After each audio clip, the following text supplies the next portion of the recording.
Hello दोस्तों, LV classes की इस नई वीडियो में आप सभी का स्वागत है। तो इलेक्ट्रिक चार्ज एंड फील्ड के इस लेक्चर में आज मैं आप लोगों को एनसीईआरटी बुक के न्यूमेरिकल सॉल्व करवाऊंगा। तो ध्यान दीजिए, इसमें पहला क्वेश्चन यहाँ पर दिया गया है कि वायु में एक दूसरे से 30 सेंटीमीटर दूरी पर रखे दो छोटे आवेशित गोलों पर क्रमशः 2 × 10⁻⁻7 कूलाम तथा 3 × 10⁻⁻7 कूलाम आवेश है, उनके बीच कितना बल है। तो यहाँ पर आपको बल का मान ज्ञात करना है।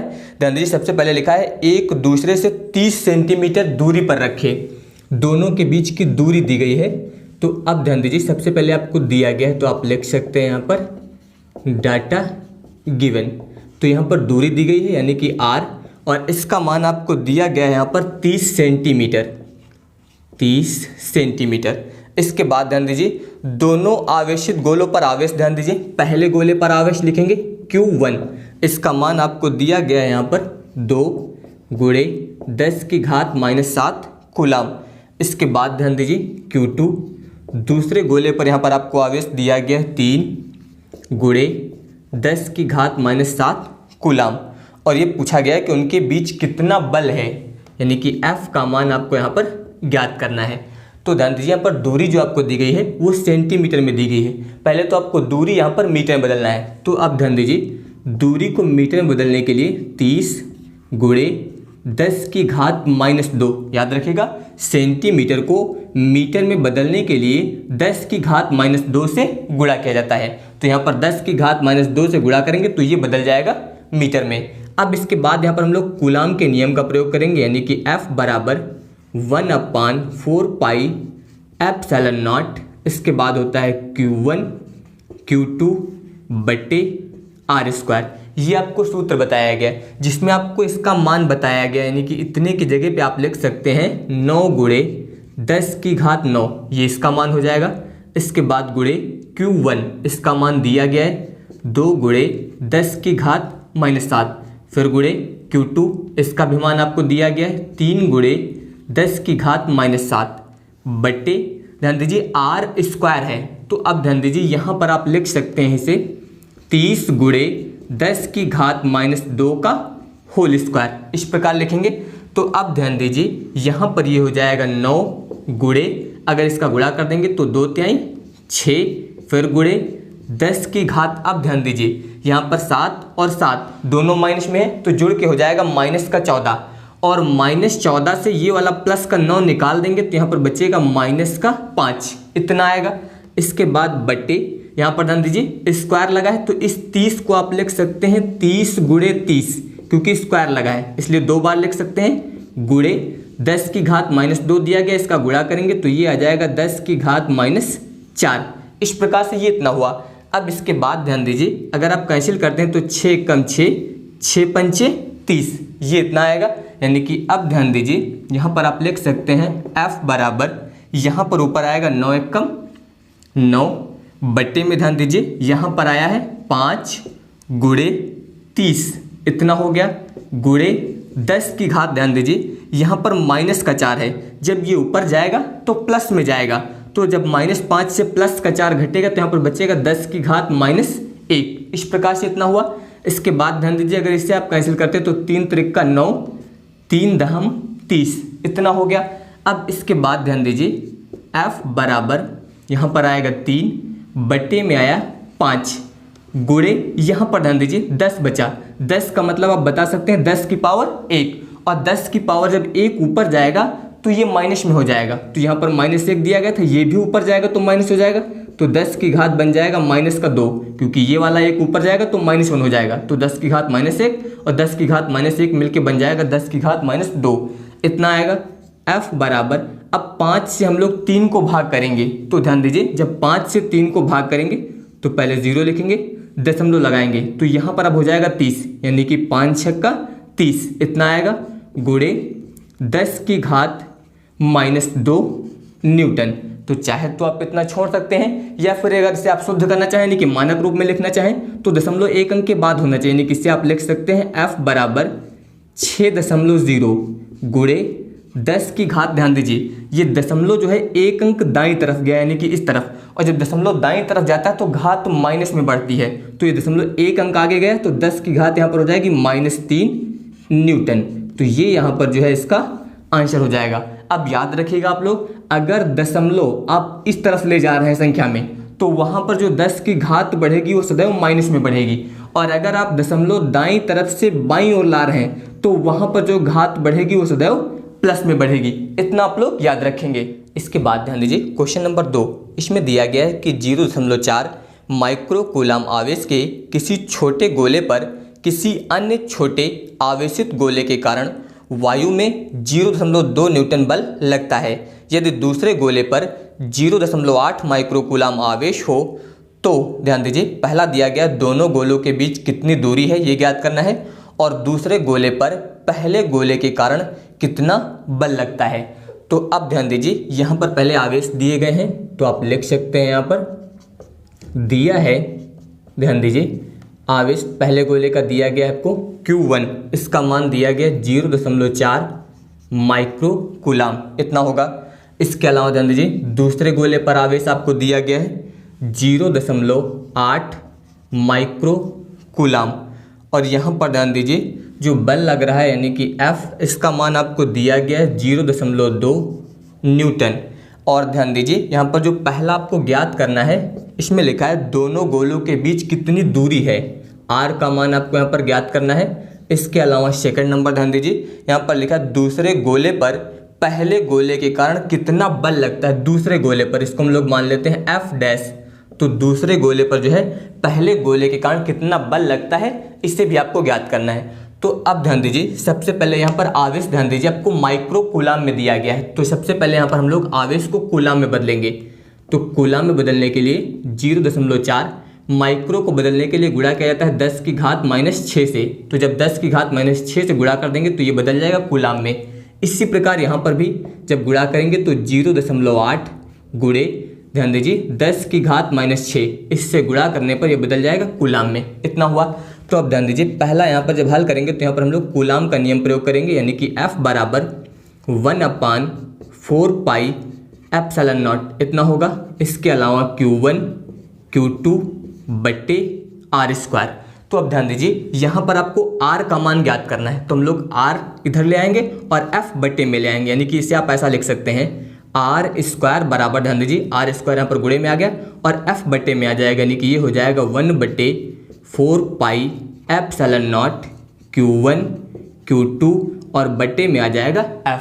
अब यहाँ पर जब मान रखेंगे तो R² बराबर ध्यान दीजिए इसका मान होता है 9 गुणे 10 की घात 9, इतना हो जाएगा।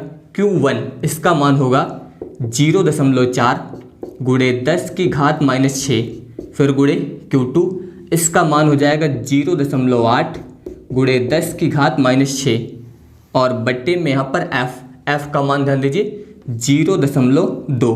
तो अब यहाँ पर ध्यान दीजिए इसमें यहाँ पर जो है दशमलव से दशमलव कट जाएगा, इसके अलावा 2 से इसको काट सकते हैं, 2 1 कम 2, 2 दूनी 4, इतना हुआ।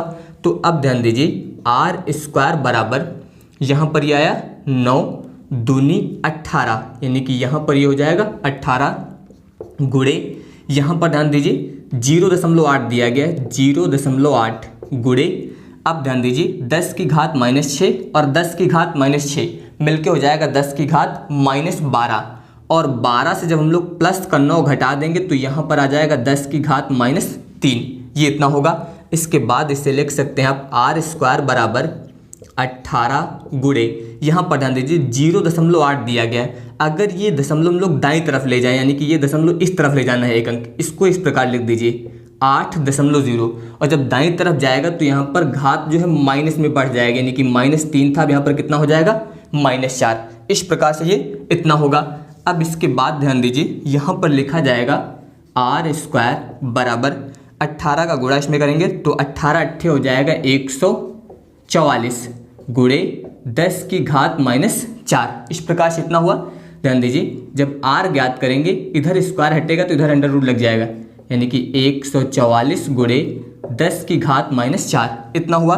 अब यहाँ पर ध्यान दीजिए अगर इसका हम लोग वर्गमूल ज्ञात करते हैं तो R बराबर 144 का वर्गमूल आ जाएगा 12, और 10 की घात -4 का वर्गमूल आ जाएगा 10 की घात -2 मीटर। तो इस प्रकार से यहाँ पर इनके बीच की दूरी आ जाएगी, गोलों के बीच की दूरी हो गई 12 × 10 की घात -2 मीटर।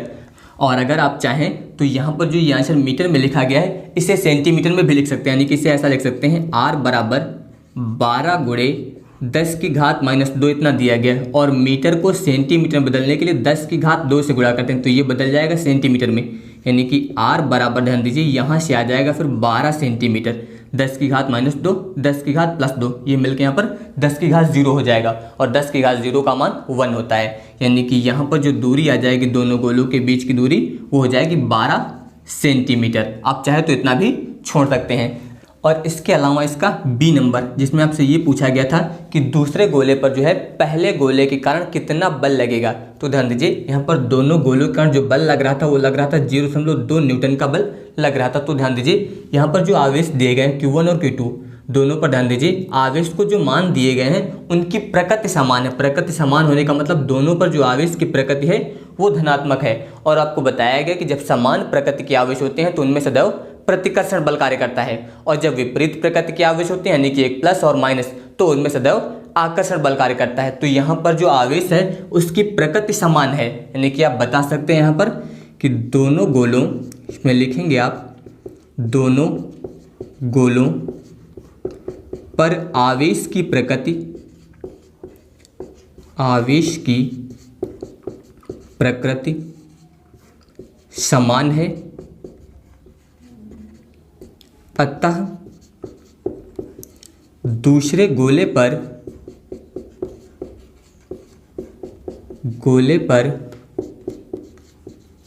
पहले गोले के कारण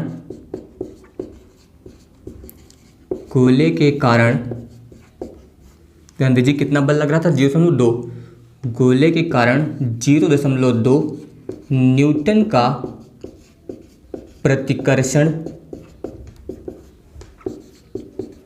बल कार्य करेगा।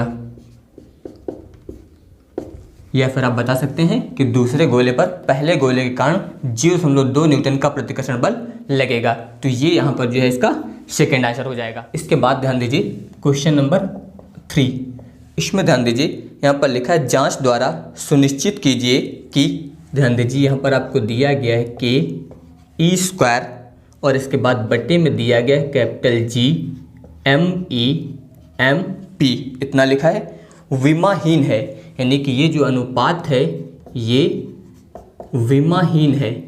ये आपको यहाँ पर जांच करना है कि ये जो अनुपात दिया गया ये विमाहीन है। और आगे इसमें लिखा है कि भौतिक नियतांकों की सारणी देखकर इस अनुपात का मान ज्ञात कीजिए, यानी कि यहाँ पर जो अनुपात दिया गया है इसका मान आपको भौतिक सारणी को देखकर ज्ञात करना है। इसके अलावा ध्यान दीजिए यह अनुपात क्या बताता है, और जो अनुपात दिया गया है ये अनुपात जो है क्या बताता है। तो अब ध्यान दीजिए यहाँ पर पहले तो आपको ये जांच करनी है कि ये विमाहीन है या नहीं।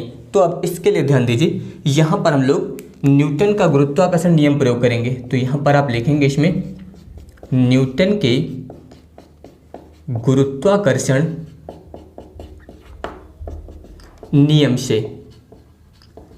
तो अब ध्यान दीजिए न्यूटन का गुरुत्वाकर्षण नियम होता है F बराबर कैपिटल G m1 m2 लिखते हैं, लेकिन यहाँ पर आपको लिखना है ME/MP, इसका मतलब इलेक्ट्रॉन का द्रव्यमान और इसका मतलब प्रोटॉन का द्रव्यमान, और बटे में दोनों कणों के बीच की दूरी। इस प्रकार से ये इतना हुआ, ध्यान दीजिए। और ये गुरुत्वाकर्षण नियतांक तो यहाँ पर हम लोग इस प्रकार से लिख सकते हैं। तो ये हो गया गुरुत्वाकर्षण नियम से। अब इसके बाद यहाँ पर हम लोग कूलाम का नियम प्रयोग करेंगे। तो यहाँ पर आप लिखेंगे कूलाम के नियम से, ध्यान दीजिए कूलाम के नियम के अनुसार लिखेंगे। तो Fe बराबर आपको पढ़ाया गया है K, इसके बाद ध्यान दीजिए सूत्र होता है Q1 Q2/r²। तो Q1 यानी कि पहला आवेश, तो यहाँ पर हम लोग लिखेंगे इलेक्ट्रॉन का आवेश, Q2 यानी कि दूसरा आवेश, तो यहाँ पर प्रोटॉन का आवेश, और बटे में इलेक्ट्रॉन और प्रोटॉन के बीच की दूरी का वर्ग। तो ये कूलाम के नियम से आएगा, और ये यहाँ पर जो है न्यूटन के नियम से आएगा। और अगर आपको सूत्र नहीं याद है तो मैंने पहले चैप्टर के जितने भी सूत्र हैं उसका वीडियो अपलोड कर दिया है और उसका लिंक आपको नीचे डिस्क्रिप्शन में मिल जाएगा, आप वहाँ से जाकर सारे सूत्र देख सकते हैं। तो अब इसके बाद ध्यान दीजिए, इससे यहाँ पर हम लोग मान लेते हैं समीकरण 1 और इसको मान लेते हैं समीकरण 2। अब इसके बाद यहाँ पर हम लोग समीकरण 1 से 2 को भाग करेंगे, यानी कि यहाँ पर जो है आप समीकरण 2 को भाग करना है 1 से। तो ध्यान दीजिए 2 में यहाँ पर LHS में दिया गया है FE, इसको आप भाग करेंगे FG से। याद रखिएगा LHS को LHS से भाग करते हैं। आप ध्यान दीजिए बराबर, जब बराबर में भाग करेंगे तो यहाँ पर दिया गया है K, ये हो जाएगा E² बट्टे में आएगा R²। जब इस संख्या से भाग करेंगे तो ये पलट जाएगा, यानी कि R² ऊपर आ जाएगा और बट्टे में यहाँ पर आ जाएगा GME/MP, इतना हुआ। तो अब इसके बाद ध्यान दीजिए यहाँ पर R² से R² जो है कैंसिल हो जाएगा। अब इसके बाद ध्यान दीजिए यहाँ पर लिखेंगे आप FE/FG बराबर, यहाँ पर ये आएगा KE² और बट्टे में हो जाएगा GME/MP, इतना आया। तो अब ध्यान दीजिए यहाँ पर हम लोगों ने न्यूटन का गुरुत्वाकर्षण नियम प्रयोग किया, तो यहाँ पर ये इसका सूत्र था, तो ये बल है। अगर यहाँ पर हम लोग बल का मात्रक यूज करते तो क्या लिखते, न्यूटन। यहाँ पर बल का मात्रक न्यूटन हो जाता, और अगर यहाँ पर भी बल का मात्रक लिखते तो यहाँ पर भी क्या यूज होता, न्यूटन, यानी कि ये भी मान न्यूटन में होता और ये वाला मान भी न्यूटन में होता। जब हम लोगों ने 2 से 1 को भाग कर दिया तो ध्यान दीजिए न्यूटन से न्यूटन यहाँ पर कैंसिल हो गया, यानी कि इसका कोई मात्रक ही नहीं आया। और जब किसी राशि का कोई मात्रक नहीं होता है तो उसका विमीय सूत्र भी नहीं होता है। याद रखिएगा, अगर किसी भौतिक राशि का मात्रक नहीं होता है तो उसका कोई विमीय सूत्र नहीं होता है, ये आप लोग याद रखेंगे। तो आप बता सकते हैं यहाँ पर कि अतः, ध्यान दीजिए, अतः आप लिखेंगे के E² कैपिटल GME/MP एक विमाहीन राशि है, विमाहीन राशि है। इस प्रकार से आपको यही जांच करना था कि ये जो अनुपात दिया गया ये विमाहीन है, तो यहाँ पर ये अनुपात जो है विमाहीन है। अब इसके बाद इसका आपको मान ज्ञात करना है। तो अब मान ज्ञात करने के लिए ध्यान दीजिए, यहाँ पर इसका मान ज्ञात करना है आपको, तो इसके लिए अब ध्यान दीजिए यहाँ पर लिखेंगे आप FE/FG बराबर, यहाँ पर दिया गया K, इसका मान होता है 9 × 10⁹ गुणे, यहाँ पर दिया गया है इलेक्ट्रॉन का आवेश, ये होता है 1.6 × 10⁻⁻19। यहाँ पर ध्यान दीजिए स्क्वायर लगा तो स्क्वायर लगा देंगे, इसके बाद बट्टे। अब ध्यान दीजिए यहाँ पर कैपिटल G यानी कि गुरुत्वाकर्षण नियतांक, और इसका मान होता है 6.67 × 10⁻11, ये इसका मान हो जाएगा कैपिटल G का। इसके बाद है ME यानी कि इलेक्ट्रॉन का द्रव्यमान, और इलेक्ट्रॉन का द्रव्यमान होता है 9.1 × 10⁻31 किलोग्राम। इसके बाद है MP यानी कि प्रोटॉन का द्रव्यमान, प्रोटॉन का द्रव्यमान होता है 1.67 × 10⁻27 किलोग्राम, इतना होता है प्रोटॉन का द्रव्यमान। तो अब ध्यान दीजिए आप इसका गुणा करेंगे, पहले यहाँ पर इसका वर्ग करेंगे, वर्ग करने के बाद इसमें गुणा करेंगे, उसी प्रकार इन तीनों राशियों का गुणा करेंगे और गुणा करने के बाद इसको भाग करेंगे। तो जब गुणा करने के बाद यहाँ पर इसको भाग करेंगे तो ध्यान दीजिए सॉल्व करने पर ये इतना आएगा 2.3 × 10⁻39, ये अनुपात इतना आ जाएगा, यानी कि इस अनुपात का ये मान आ गया।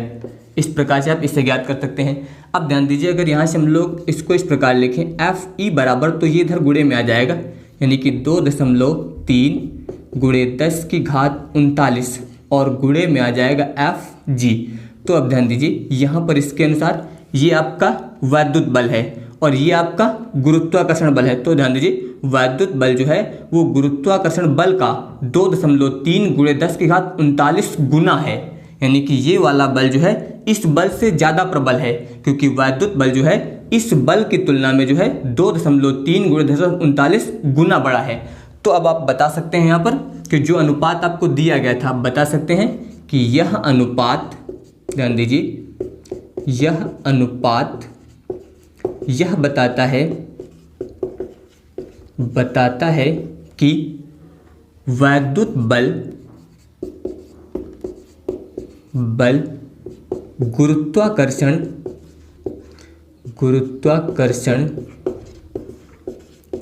बल से अधिक प्रबल है, अधिक प्रबल है। याद रखिएगा, यहाँ पर जो वैद्युत बल है इसका मान जो है इस गुरुत्वाकर्षण बल से ज़्यादा है। तो वही यहाँ पे बताया गया कि यह अनुपात जो है यह बताता है कि वैद्युत बल गुरुत्वाकर्षण बल से अधिक प्रबल है, यानी कि वैद्युत बल जो है वो गुरुत्वाकर्षण बल से अधिक शक्तिशाली है। तो ये क्वेश्चन इस प्रकार से आप सॉल्व कर सकते हैं। यहाँ पर आपको सिद्ध करना था, पहले विमाहीन है तो यहाँ पर ध्यान दीजिए इसका कोई मात्रक नहीं है तो ये विमाहीन हो गया। इसके अलावा ध्यान दीजिए भौतिक नियतांकों का प्रयोग करके यहाँ पर इसका ये मान ज्ञात कर लिया गया है। और इसके बाद यहाँ पर ये पूछा गया था कि ये अनुपात क्या बताता है, तो ये अनुपात यही बताता है कि वैद्युत बल जो है वो गुरुत्वाकर्षण बल से अधिक प्रबल है। इसके बाद ध्यान दीजिए क्वेश्चन नंबर 4। इसमें ध्यान दीजिए यहाँ पर 2 क्वेश्चन दिए गए हैं। इसमें पहला दिया गया है कि किसी वस्तु का वैद्युत आवेश क्वांटीकृत है, इस प्रकथन से क्या तात्पर्य है।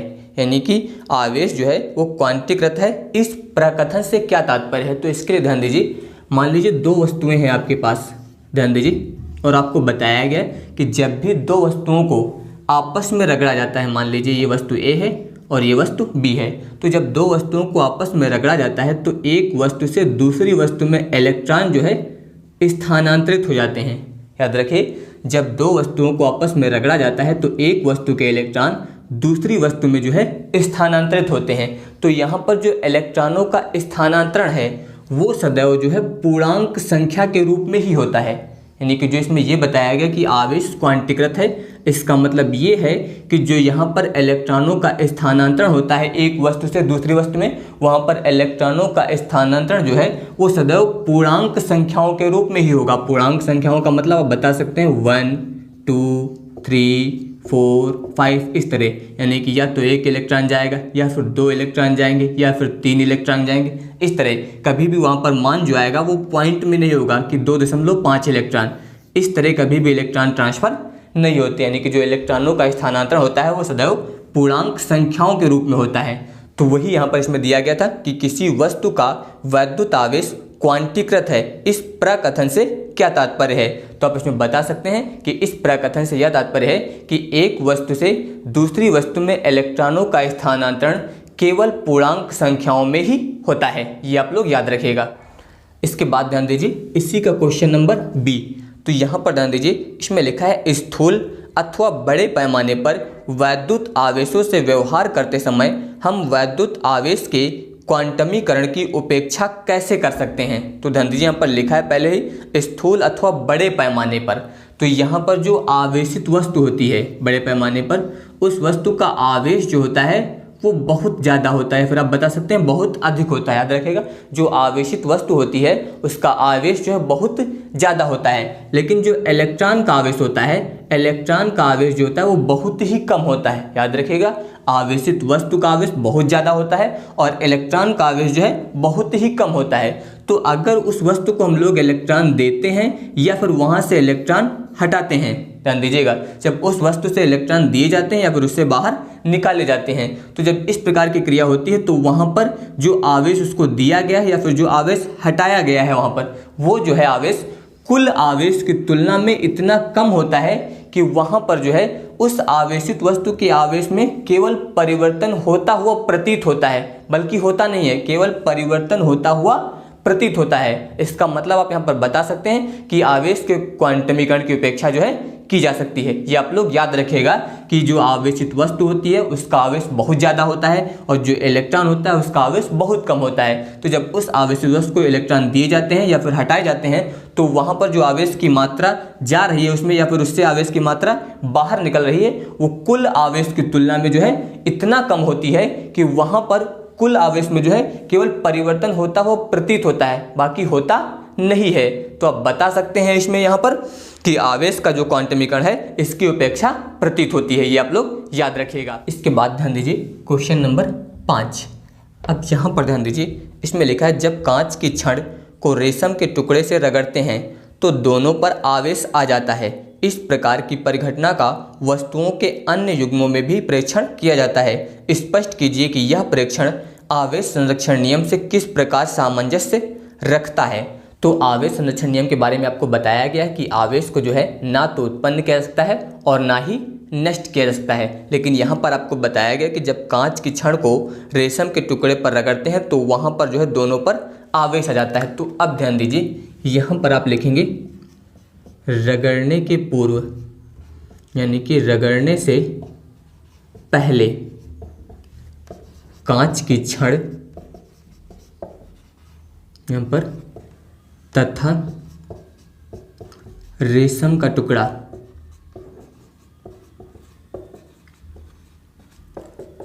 पर नेट आवेश बराबर 0। यानी कि जब तक कांच की छड़ को रेशम के टुकड़े से रगड़ा नहीं गया था उसके पहले उन दोनों का कुल आवेश जो है कितना था, 0 था। अब ध्यान दीजिए, रगड़ने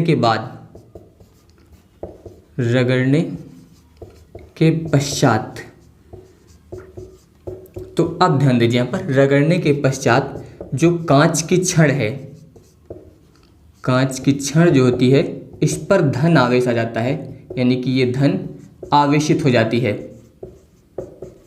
और इसके अलावा जो रेशम का टुकड़ा होता है, रेशम का टुकड़ा, उस पर जो है समान ऋण आवेश आ जाता है, ऋण आवेशित। तो अब ध्यान दीजिए, समान का मतलब जितना इस पर धन आवेश आएगा उतना ही इस पर जो है ऋण आवेश आएगा। तो अब ध्यान दीजिए, अब रगड़ने के बाद अगर यहाँ पर ध्यान दीजिए, यहाँ पर हम लोग कांच की छड़ प्लस यहाँ पर लिखेंगे रेशम के टुकड़े का नेट आवेश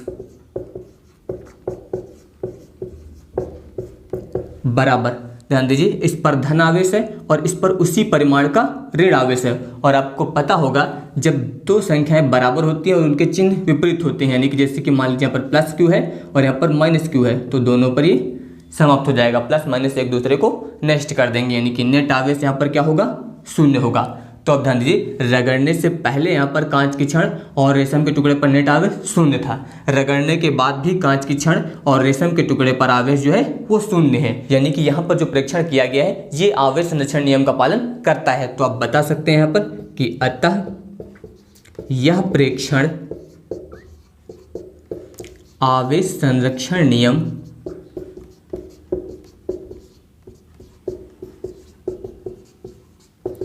का पालन करता है।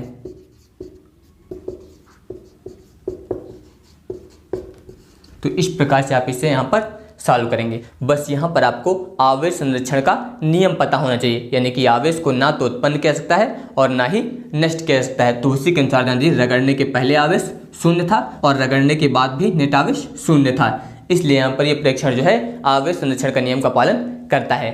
तो बाकी के क्वेश्चन मैं आप लोगों को नेक्स्ट वीडियो में सॉल्व करवाऊंगा। तो आप लोगों से निवेदन है कि चैनल को सब्सक्राइब करिएगा और इसके अलावा वीडियो को लाइक और शेयर जरूर करिएगा। धन्यवाद।